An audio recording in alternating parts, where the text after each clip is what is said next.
You know, I'm a sucker for marketplace, and a good deal's a good deal. When someone offers me a scissor lift for free, your boy's gonna take it.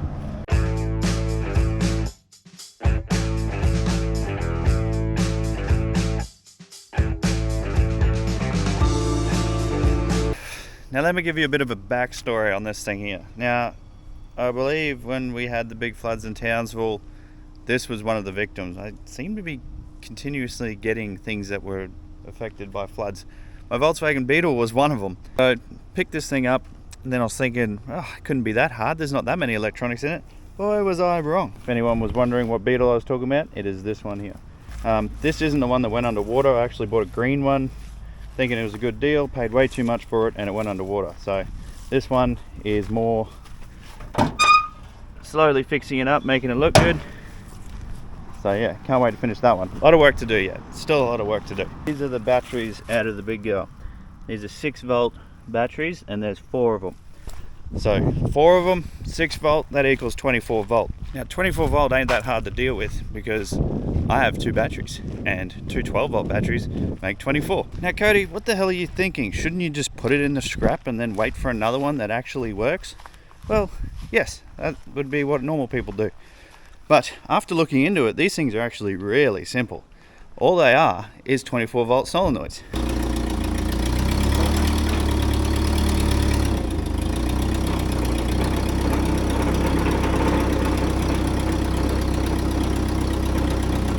And here she is.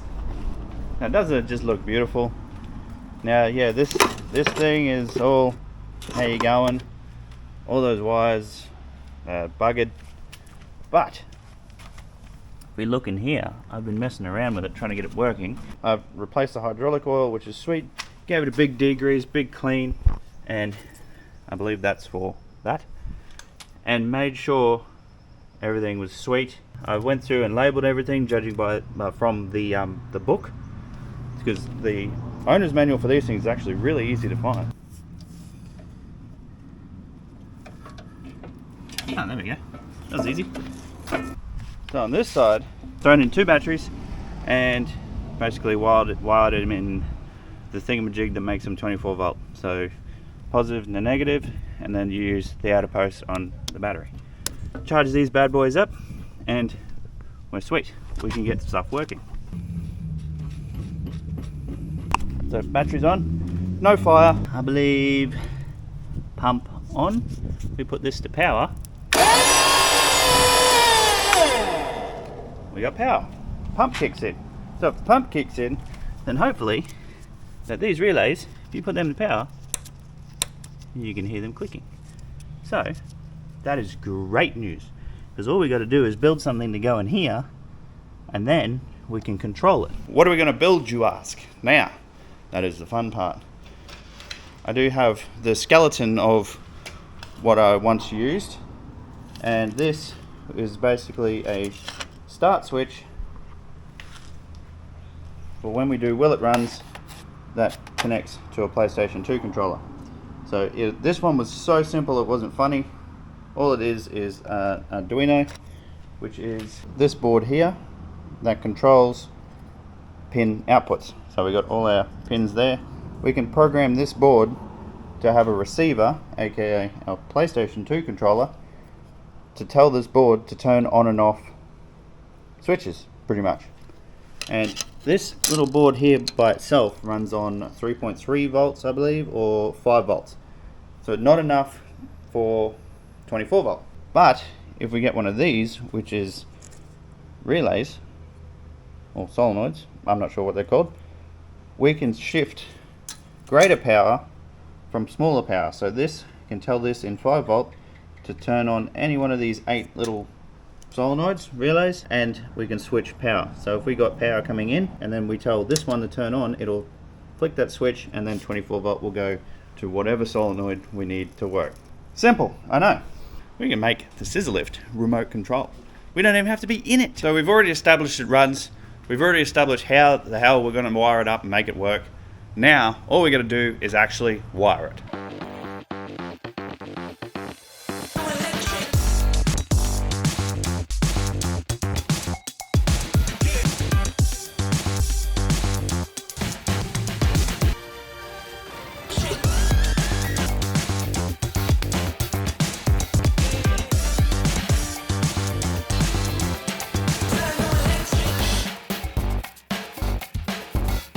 So a basic rundown of what we've done here. So this thing here reduces 24 volts, which is what the machine is, down to 5 volts, or 5.96 is what it's set at now.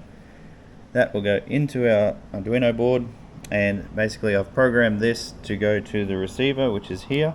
So this will tell this board what to switch, what pins to go, and all those little blue wires go to our relays. I get 8 relays, and then basically we have our controller, and we have, if we hit forward on the controller, we have forward, backwards, left, right, and then for up and down, up, down.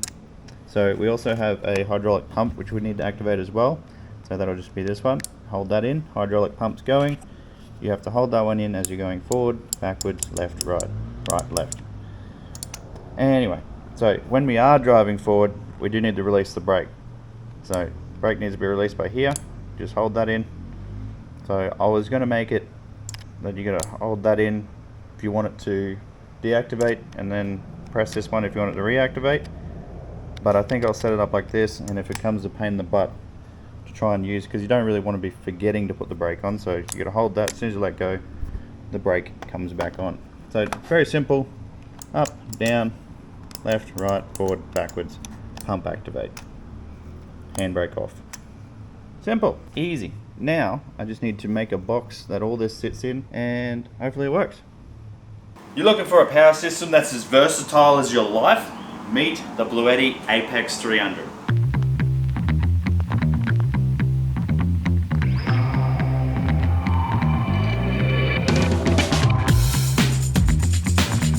Do you want exceptional expandability? Start with a powerful 2764.8 watt-hour base unit and easily link up to 3 in parallel.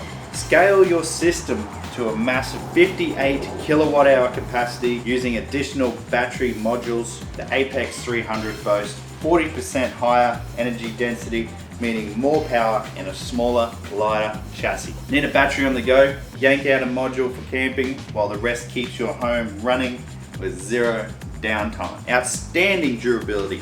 Built with second-gen automotive grade cells, it offers 6,000 cycles or up to 17 years of daily use. Multiple rapid charging methods, whether you plug it into your wall, charges your unit to 80% in 45 minutes. 2,400 watts dual MPPT charges gets you 80% in 40 minutes.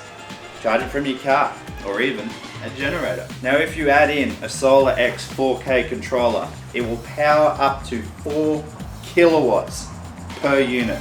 Stack 3 of these up for 19.2 kilowatts of solar input. Peak load shifting mode via the app taps into cheap off-peak power or solar, then run your home during the peak hours.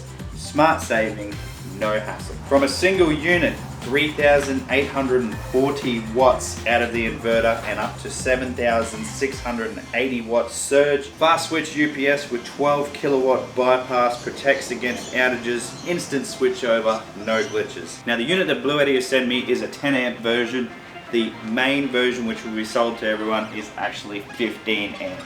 Now the Apex 300 doesn't actually have DC, but they've solved the problem with the HD1. Now this is a 12 volt / 24 volt DC module that could use the Apex 300 battery to give you DC power. Now this thing can also run off the BK300s, which is what I got here, which is perfect if you use 12 or 24 volt DC power. Now whether you don't want to lose power during storm season, or even if you're going camping and you want all the power, make sure you check out the Bluetti Apex 300. It's amazing. I'm going to somehow integrate this thing into my house. I love the buttons, I love the switches. I'll leave a link in the description below. Make sure you use the code word. Tell them I sent you. Now let's get back to the video. Kind of looks like a bomb, but that will work. It's a little board and print it out, so that way you can put all your power in here and away you go. So now I've got to actually loop all these, so that way they all have power to trigger each relay. And then we'll be sweet, we'll be good to go. But that's good enough for an idea of what I'm going to do, and then I'll just make it look pretty later on. But I'll wire up all these, we'll go put it in the machine, wire up all the auxiliaries, and then yeah, See if the remote works, because it's working pretty good on the bench. I like it.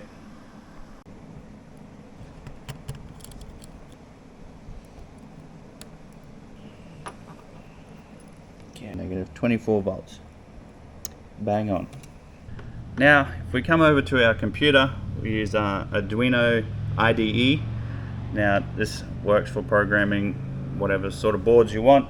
Now, all we're doing is basically telling the board to use this library, and then telling it what buttons do what.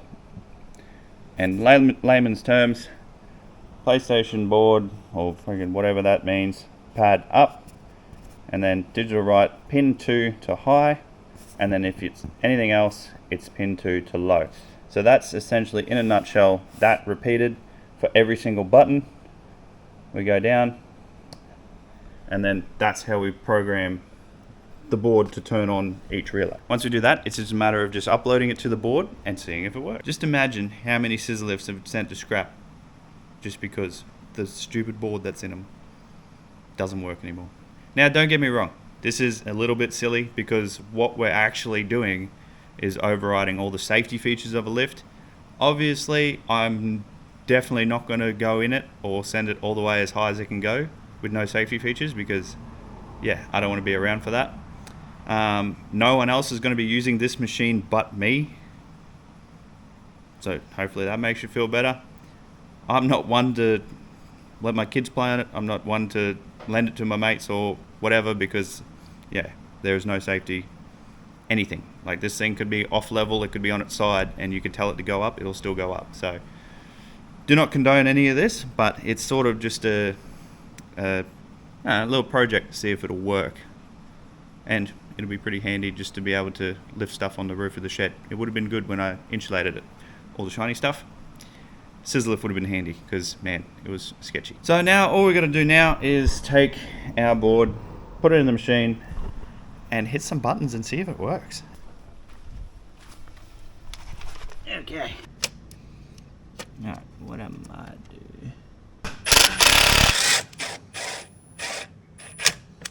Look at that. I think it's meant to be there.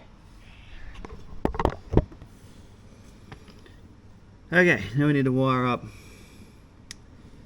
24 volt. I'm going to work out how to get 24 volts to this, and then I'll be back. That way when it's all fired up, we'll know. Just as I started doing stuff, that little guy there exploded right next to my thumb. Don't know why, maybe it had too many amps, but strange. So now I'm going to run it off a power bank, and eventually probably put like a 12 volt battery in here or something, just to run the Arduino, but it should get interesting. So now I've got to reconfigure it to run off the power bank, and then I'm not sure how it's going to work. I'll give you an update in a second. Now, something during the planning process, it sort of all went wrong. Found out that 24 volt near any of this stuff it doesn't like, so I've had to rig up a second battery so it runs all off 12 volt and switches 24. So that seems to be working. All I got to do now is go wire in all the relays, solenoids, whatever you want to call them.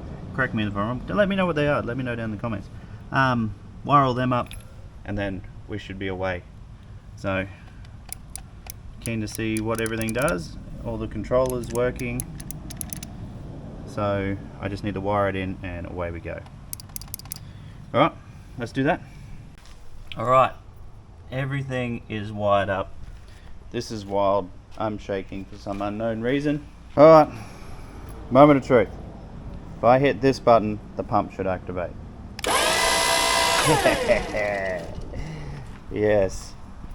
Alright, I don't know, it's going to be hard trying to do this, but if I hit this button, you watch that ram right there, and the other button, that's brake off. I let go, it goes back on. So the brake's working. Let's see. I'm freaking shaking. I do not know why. Alright, let's sit you there, and let's see if it goes up.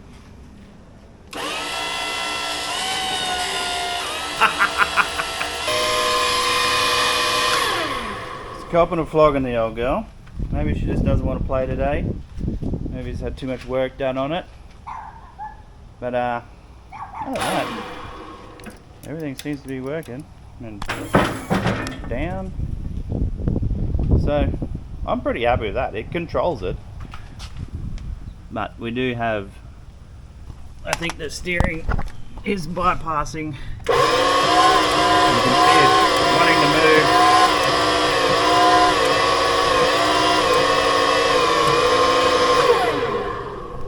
I just have a feeling that pump isn't very good. It's very noisy and it's probably not pumping a whole lot of hydraulic fluid because, yeah, it can't even get it.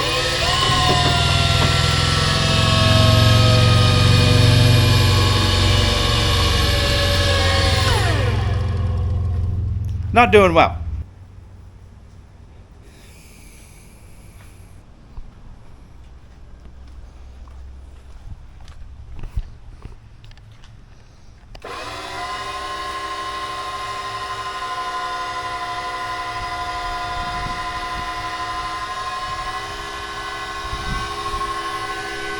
It's going.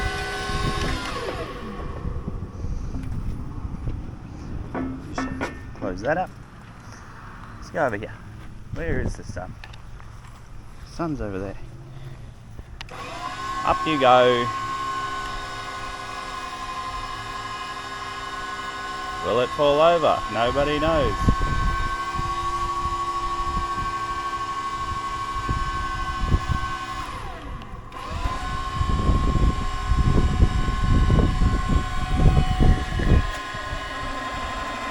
I don't think I'm ready to hop in it yet.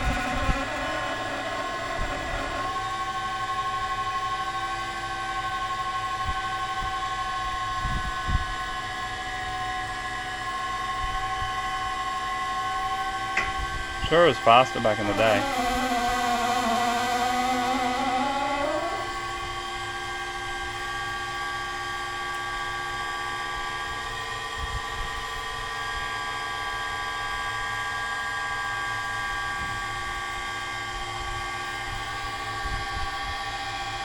It's so high.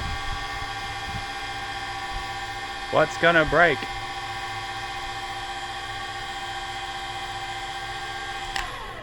Oh, she's swaying now. We'll let her down. Hey, what's that? Go on, Jimmy, you'll be fine. Oh, you need to be let down. There you go. This is hilarious. Down she comes.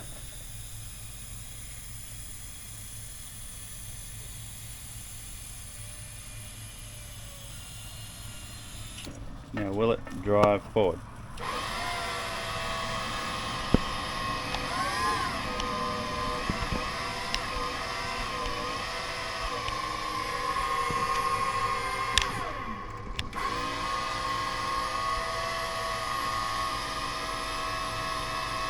Yeah, I reckon that pump's a bit sad.